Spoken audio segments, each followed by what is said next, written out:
नमो नमो मित्रों, संस्कृत जीवन में आप सभी का स्वागत है। हम लोग अपनी साहित्य की कक्षा में उपस्थित हैं, जिसके अंतर्गत जो हमारा मुक्तक काव्य है भर्तृकृत नीति शतकम, उसका अध्ययन कर रहे हैं। तो अभी तक की कक्षाओं में हम लोगों ने कुल 65 श्लोकों का अध्ययन कर लिया है। आज उससे आगे के श्लोकों के साथ आप सभी के समक्ष उपस्थित है।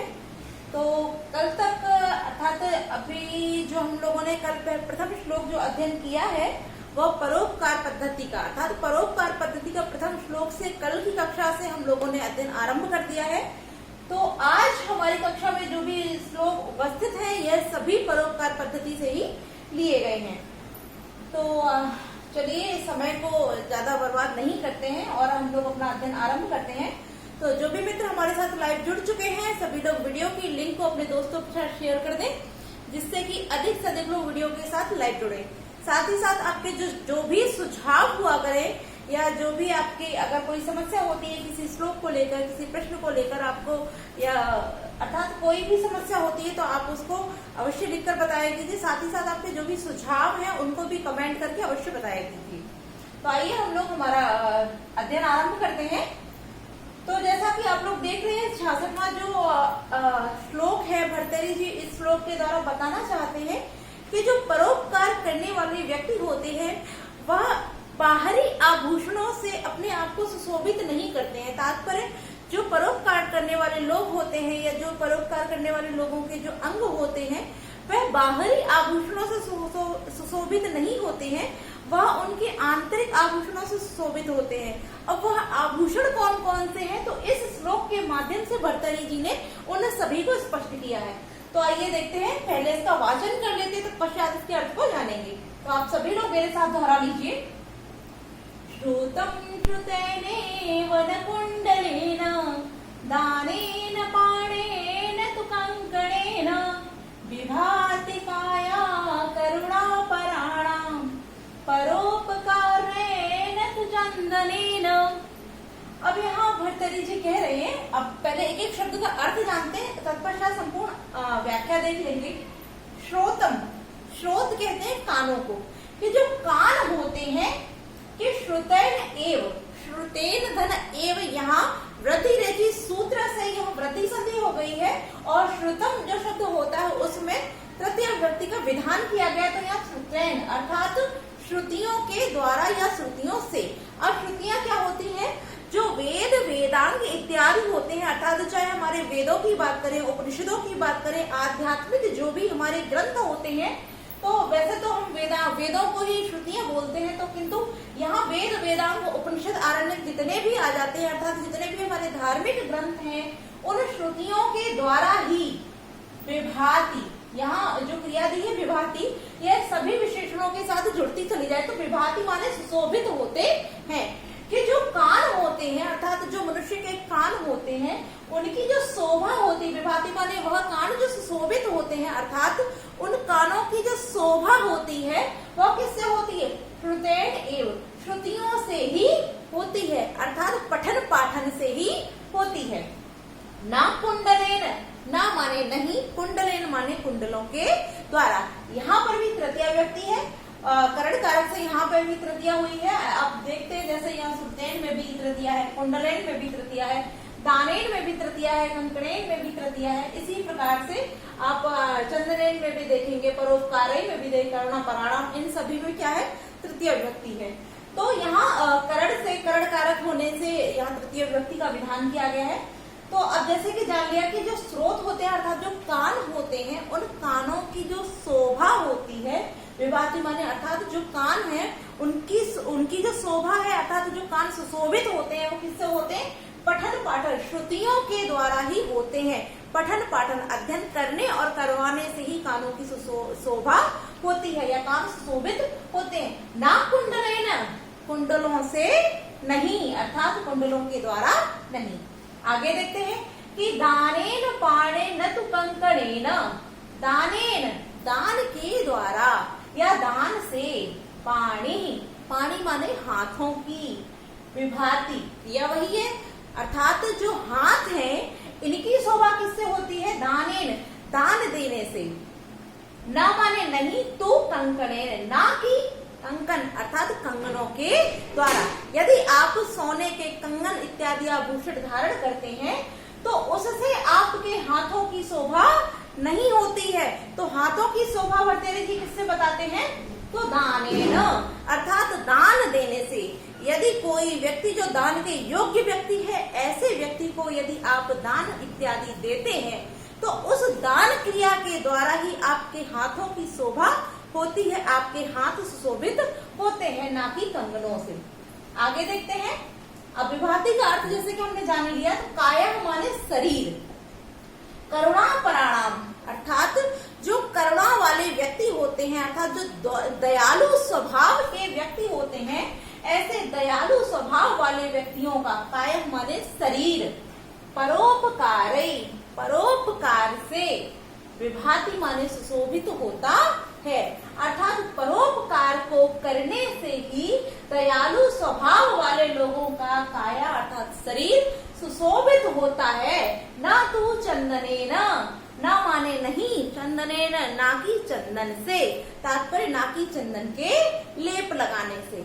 अब भाव देखिए कि जो व्यक्ति सदैव दूसरों के हित में ही लगा रहता है वह तो स्वयं में ही सुशोभित है, उसको बाहरी किसी आभूषण की आवश्यकता ही नहीं, ना तो उसे किसी लेप की आवश्यकता है, ना ही कंगनों की आवश्यकता है, ना ही कुंडलों, अर्थात उसे किसी भी बाहरी आभूषण की आवश्यकता नहीं है। क्योंकि जिस परोपकार को वह कर रहा है उस परोपकार से चारों दिशाओं में उसकी ख्याति फैल रही है, जिसके द्वारा उसका जो शरीर है वो स्वयं ही उसके परोपकार कर्म के द्वारा सुशोभित हो रहा है। पुनः अर्थ देख लीजिए कि श्रोतम श्रुतेन एव न कुंडलेन, कि कानों की शोभा पठन पाठन से होती है, श्रुतियों के अध्ययन से होती है, ना कि कुंडल इत्यादि आभूषणों से। दानेन पाणिन, पाणी अर्थात हाथों की शोभा, विभाति माने शोभा, दान से होती है, ना कि कंगनों से, अर्थात ना कि स्वर्ण के कंगनों से। उसी प्रकार से जो दयालु स्वभाव के व्यक्ति होते हैं, ऐसे दयालु स्वभाव वाले व्यक्तियों का जो काया शरीर होता है वह परोपकार के द्वारा सुशोभित होता है, ना कि चंदन इत्यादि के लेप से। अर्थ जान लिया है, तो आइए अब इसकी व्याकरणिक टिप्पणियों को देख लेते हैं। तो यहाँ श्रोतम अर्थात कान इत्यादि है। अब यहाँ श्रुतेन जैसे कि हमने पहले ही बता दिया, श्रुतेन धन एव, श्रुतेन में तृतीय व्यक्ति है और एव यहाँ वृद्धि रेचि सूत्र से वृद्धि संधि हो जाती है, तो श्रुतेन हो गया। अब यहाँ अगर हम श्रुतम की जो सिद्धि है उसको देखना चाहें तो श्रुत के साथ जब हम कित प्रत्यय का विधान करते हैं तो श्रुतम शब्द निष्पन्न होता है, उसमें सु आदि की उत्पत्ति करके जब हम तृतीय लगाते हैं तो श्रुतेन शब्द हमारा हो जाएगा। इसी प्रकार से यहाँ दानेन शब्द दिखा है तो दानम शब्द होता है, जहाँ सु आदि की उत्पत्ति करके हमने यहाँ तृतीया की है। तो दानम को भी देख लेते हैं। तो दा धातु के साथ जो हम ल्युट प्रत्यय का विधान करते हैं तो दानम शब्द निष्पन्न होता है और सु आदि की उत्पत्ति करके हमारा वहां तृतीया में दानेन शब्द हो जाता है। आगे देखते हैं, हमारा लिखा हो विभाति। तो विभाति जो है इसमें वी उपसर्ग है, धातु है और उसके बाद लट लकार वर्तमान, लट लकार प्रथम पुरुष एक वचन में हमारा विभाति शब्द निष्पन्न हो जाता है। आगे बात करते हैं करुणा पराणाम। तो यहाँ पर तृतीया तत्पुरुष समास है और परोपकारे, परोपकारे में तृतीय बहुवचन है और परोपकार यदि शब्द की बात करें तो परेशान उपकारा परोपकारा, यहाँ पर भी षष्ठी तत्पुरुष समास हो जाता है। तो इस प्रकार से जो हमारी संधियों की और संधियां और देख लेते हैं तो यहाँ परोपकारे धन ना हो जाएगा, तब यहाँ पर भी हमारी विसर्ग संधि हो जाती है और विसर्ग को रा आदेशित हो गया है। उसी प्रकार से यहाँ पाणिन में भी विसर्ग संधि का ही विधान किया गया है। अब हम इस श्लोक में अगर साहित्यिक प्रश्नों की बात करें तो प्रश्न इस प्रकार से भी बन सकते हैं कि जो कान होते हैं उनकी शोभा किससे होती है, अर्थात कानों की शोभा किससे होती है। तो आप इसमें उत्तर क्या है कि श्रुतियों के द्वारा कानों की शोभा होती है, ना कि, क्योंकि वहां आपको दोनों ही ऑप्शन मिलेंगे, वहां कुंडल भी दिया होगा और श्रुतेन अर्थात श्रुतियां भी दी होंगी। तो कुंडलों से नहीं होती है, किससे होती है, श्रुतियों से। इसी प्रकार से दूसरा प्रश्न बन जाता है कि हाथों की शोभा किससे होती है, कंगन से होती है। है यह दान से होती है। तो हाथों की शोभा किससे बताई है भर्तृहरि जी ने? दान से, अर्थात दान इत्यादि क्रिया के द्वारा ही हाथों की शोभा होती है, कंगनों से नहीं। अब तीसरा प्रश्न हमारा यह बन जाता है कि जो दयालु स्वभाव के व्यक्ति होते हैं उनकी शरीर की शोभा किससे होती है? तो हमारा पुनः यही हो जाएगा परोपकार या चंदनेन। तो यहाँ क्या उत्तर हो जाएगा हमारा?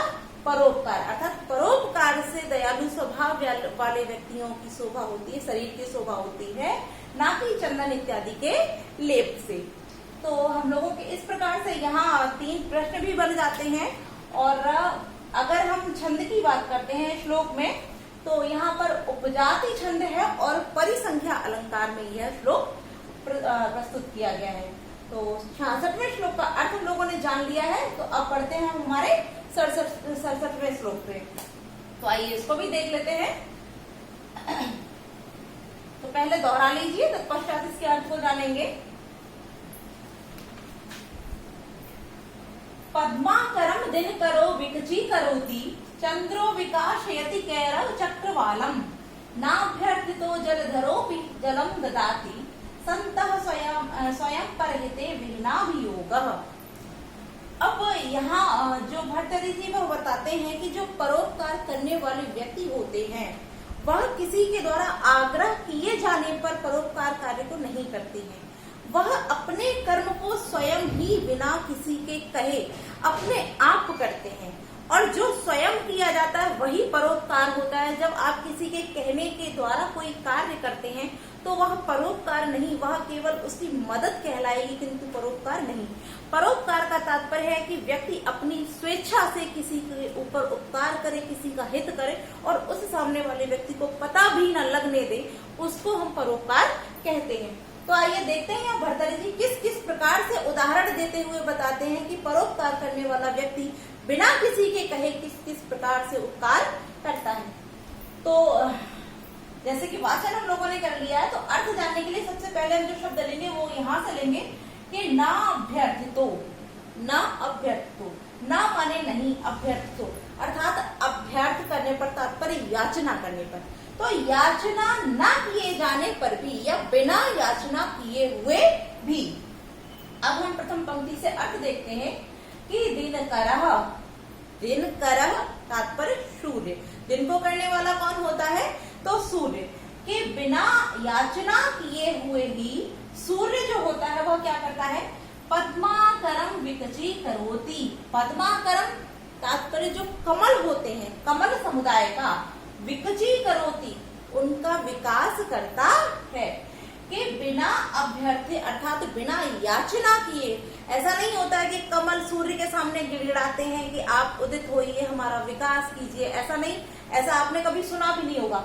किंतु बिना किसी की याचना अर्थात बिना कमल की याचना किए बिना ही जो सूर्य होता है वह संपूर्ण कमल समुदाय का विकास करता है।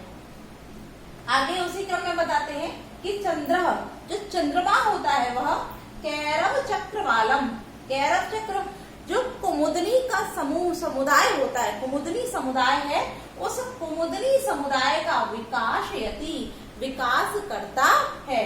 अर्थात चंद्रमा भी उस कुमुदनी से याचना नहीं करवाता है, उस कुमुदनी की बिना याचना किए हुए ही उस कुमुदनी समूह का विकास करता है। तो याचना ना किए जाने पर भी सूर्य कमल समुदाय का विकास करता है और चंद्रमा कुमुदनी समुदाय का विकास करता है। जलधरोपि जलम ददाति, जलधरोपि अर्थात जल को धारण करने वाला। तो जल को धारण करने वाला कौन होता है? मेघ। कि जो मेघ होते हैं वह मेघ भी, अपि माने भी, जलम माने जल को, ददाति माने देते हैं, और मेघ भी जल को देते हैं। कैसे? ना अभ्यर्थितो, बिना याचना किए हुए। ये मेघों के सम्मुख भी कोई याचना नहीं करता कि आप जल दीजिए जल दीजिए, वह भी बिना याचना किए हुए ही अपनी वर्षा करते हैं और लोगों को जल प्रदान करते हैं।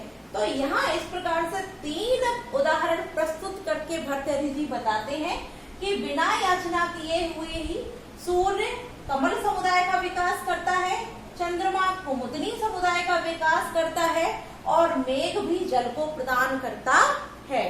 अब संतः स्वयं, स्वयं ही संतः जो संत होते हैं वह परहिते दूसरे के हितों में विहिनाभियोगा लगे रहते हैं, कि जो संत जन होते हैं वह स्वयं ही दूसरे के हितों में लगे रहते हैं। उनसे भी कोई ऐसा नहीं कहता कि नहीं आप दूसरे का हित कीजिए, आप दूसरे, ऐसा कोई भी किसी भी संत से नहीं कहता है। तो संत होने का तात्पर्य ही है कि जो बिना किसी के अनुनय विनय के दूसरे का हित करे, दूसरे के हित में लगा रहे। तो ऐसे व्यक्ति ही कौन होते हैं? ऐसे व्यक्ति ही संत होते हैं जो बिना किसी के कहे हुए ही दूसरे के हित में लगे रहते हैं।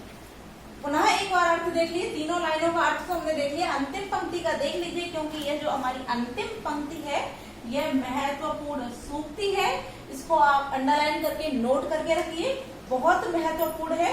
पुनः इसका अर्थ देख लेते हैं कि संतः, संत व्यक्ति स्वयं अपने आप ही परहिते दूसरे के हित में विहिनाभियोगा लगे रहते हैं, अर्थात स्वयं ही बिना किसी के कहे हुए भी दूसरे के हित में लगे रहने का स्वभाव ही किसका होता है?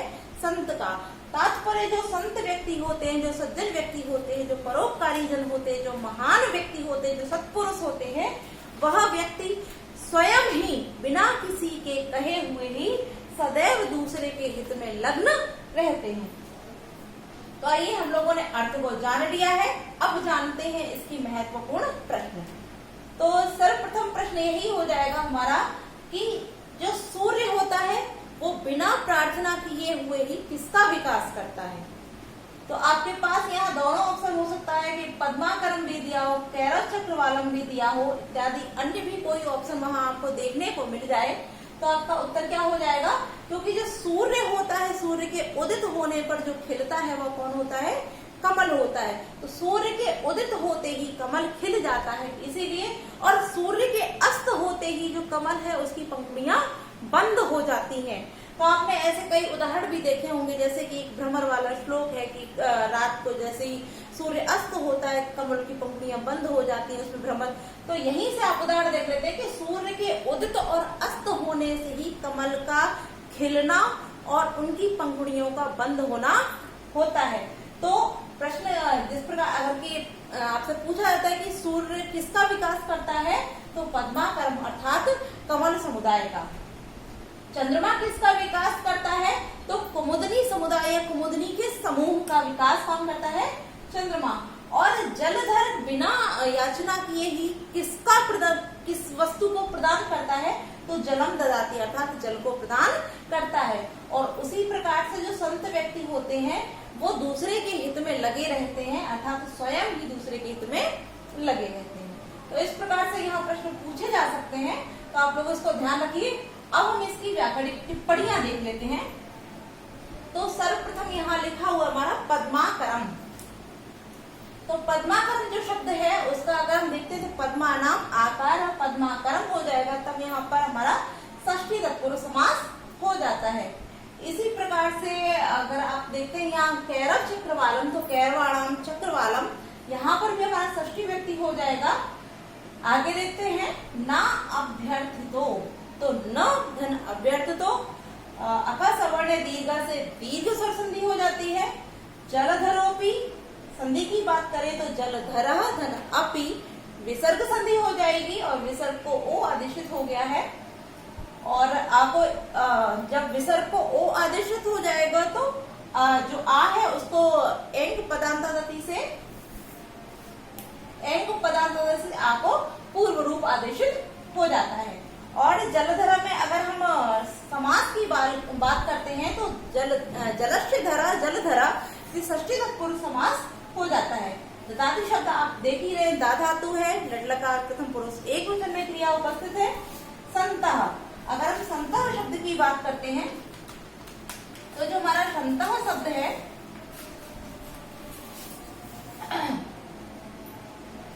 संता सत्पुरुषा संता, अर्थात संता शब्द में अस धातु है। यहाँ पर जो हमारी धातु है वो कौन सी, अस धातु का यहाँ पर विधान, अर्थात जो संतः शब्द हमारा है इसमें अस धातु का विधान किया गया है। आगे हम देखते हैं यहाँ परहित शब्द, परेशान हित, परहिता या षष्ठी तत्पुरुष समास है। अब यहाँ जो हमारा अंतिम शब्द बचता है विहीनाभियोग, तो यहाँ दो शब्द हैं, एक विहित है दूसरा अभियोगा। तो इन दोनों की हम निष्पत्तियां देख लेते हैं। तो सर्वप्रथम विहित शब्द की देखते हैं। तो वि उपसर्ग है, फिर उसके साथ हमारा धा धातु है और धा के साथ जब हम कित प्रत्यय का विधान करते हैं तो विहित शब्द बन जाता है। और अभियोगा की बात करें तो अभि उपसर्ग है, युज धातु है, घाय प्रत्यय है, तब यहाँ अभियोगा शब्द हमारा निष्पन्न हो जाएगा। अब यहाँ हम यदि समास की बात करते हैं तो यही ते विहीनाभियोगा, तब यहाँ पर हमारा बहुब्रीहि समास हो जाता है। छंद की बात करें तो यह जो हमारा श्लोक है वसंत तिल का छंद में है। और यदि अलंकार की बात करें तो जैसा कि हमने पहले ही कह दिया, यह जो अंतिम लाइन है यह सूक्ति है और सूक्ति जो लाइन पंक्ति होती है उसमें सदैव ही अर्थांतरन्यास अलंकार होता है। तो इस पंक्ति में हमारा अर्थांतरन्यास अलंकार है। और यदि संपूर्ण श्लोक में पूछा जाता है तब यहाँ पर स्वभावोक्ति अलंकार आपको कहीं कहीं देखने को मिलता है। अर्थात यहाँ इस कहीं कहीं आपको अर्थांतरन्यास अलंकार और कहीं कहीं स्वभावोक्ति अलंकार देखने को मिलेगा। किंतु यदि आपसे अंतिम पंक्ति देकर ही पूछा जाता है तब आप यहाँ पर अन्य कोई न लगा के केवल अर्थांतरन्यास अलंकार ही लगाइएगा। तो इस प्रकार से हम लोगों ने हमारे 67वें श्लोक का अर्थ जान लिया है। आइए अब देखते हैं हमारा अंतिम 68वां श्लोक। आइए सर्वप्रथम वाचन कर लेते हैं, तत्पश्चात इसके अर्थ को जानेंगे।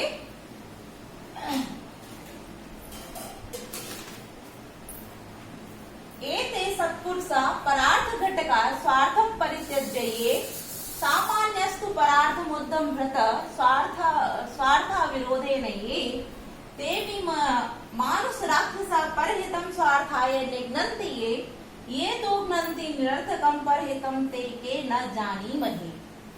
अब देखते हैं इसके अर्थ को।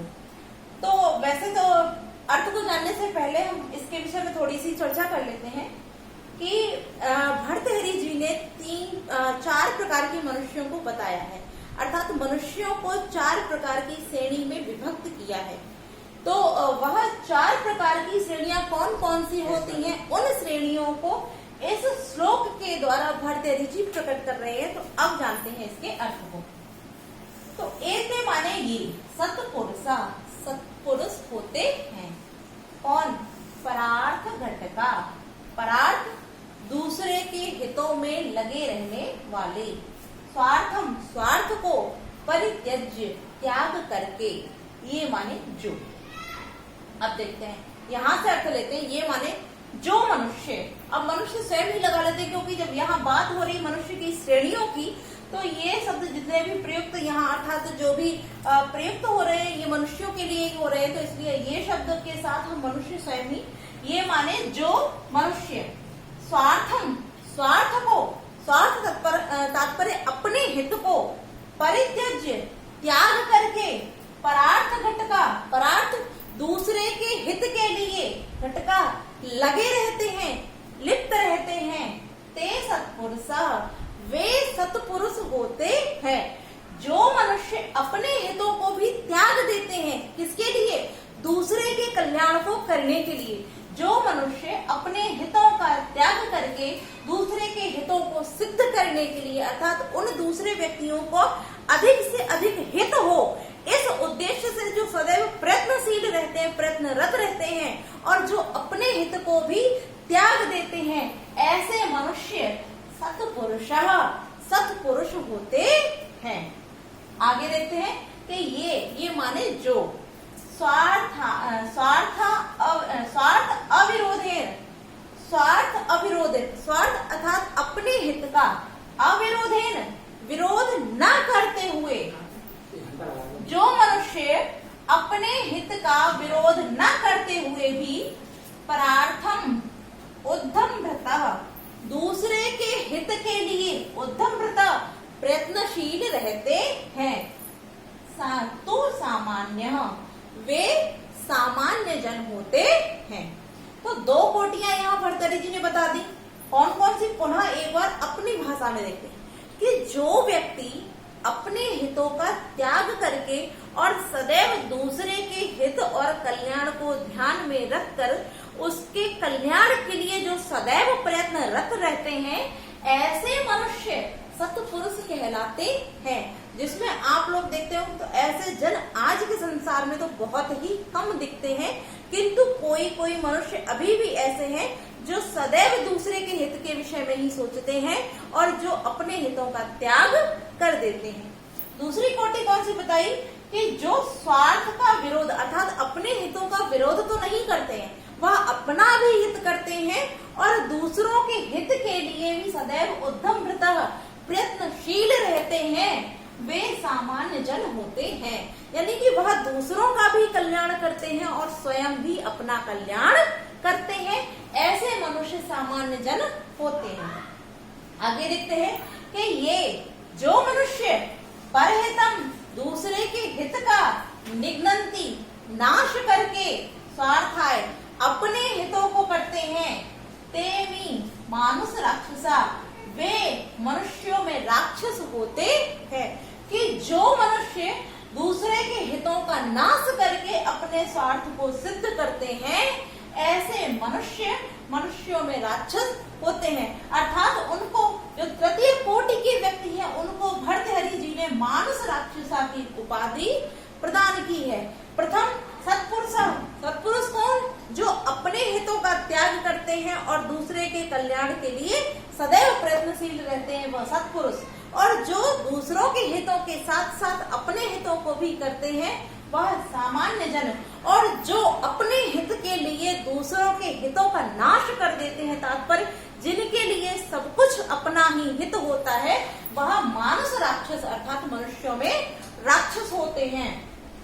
और चौथी कोटि कौन सी आई है वह भी जानते हैं कि ये तू और जो निरर्थकम बिना किसी अर्थ के ही परहितम दूसरों के हितों का निघ्नन्ति या हनन्ति नाश करते हैं, ते के वे कौन होते हैं, ना माने हम सब जानी महे, नहीं जानते हैं।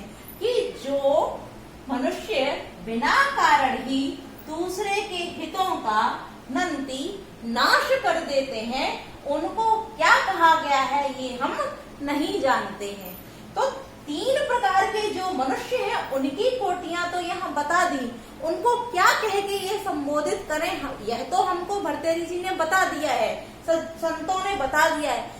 किंतु जो चतुर्थ कोटि का मनुष्य है, जो बिना किसी कारण के ही दूसरे के हितों का नाश कर रहा है, उसको हम क्या कहें, यह तो स्वयं भर्तृहरि जी ने नहीं बताया, तो हम क्या जाने। तात्पर्य जिस कार्य को करने से ना तो उसी का कोई हित हो रहा है, किंतु वो बिना किसी कार्य के, बिना किसी लाभ के, बिना किसी प्रयोजन के ही दूसरे के हितों का नाश कर रहा है, उसको तो कहा ही क्या जाए। अर्थात वो तो नीच से भी बहुत नीच है, उसको क्या नाम दिया जाए ये तो हम सब नहीं जानते हैं।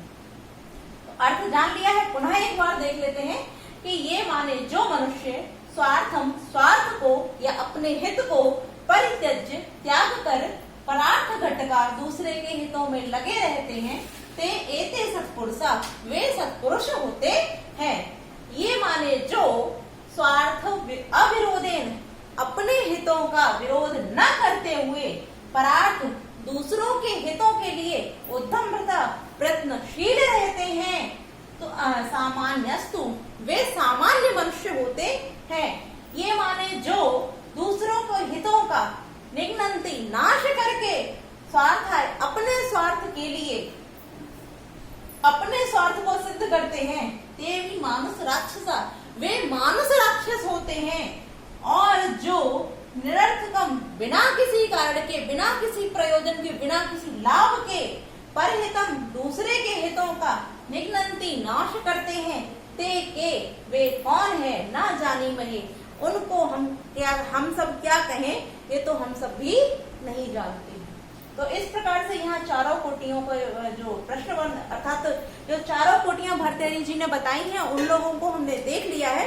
अब देखते हैं हमारे यहाँ जो प्रश्न बन सकते हैं उन प्रश्न को। तो सर्वप्रथम हमारे 4 प्रश्न यहीं से तैयार है। प्रथम कि जो अपने स्वार्थों का त्याग करके दूसरों के हितों में लगे रहते हैं उनको क्या कहा जाता है। चारों ऑप्शन आपको मिलेंगे, सत्पुरुषा, सामान्य, मानस राक्षसा या न जानिमय। तो क्या हो जाएगा, सत्पुरुषा।